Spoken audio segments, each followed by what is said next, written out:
dal leen ak jàmm ci seen chaîne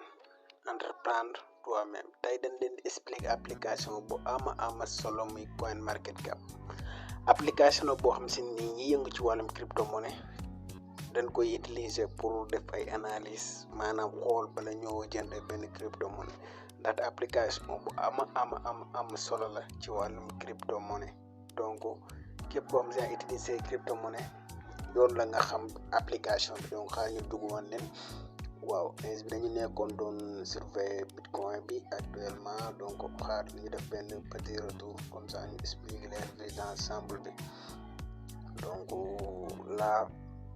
moom vue d'ensemble bi xaar ñu dugg ko ne soo moo xaw a yéex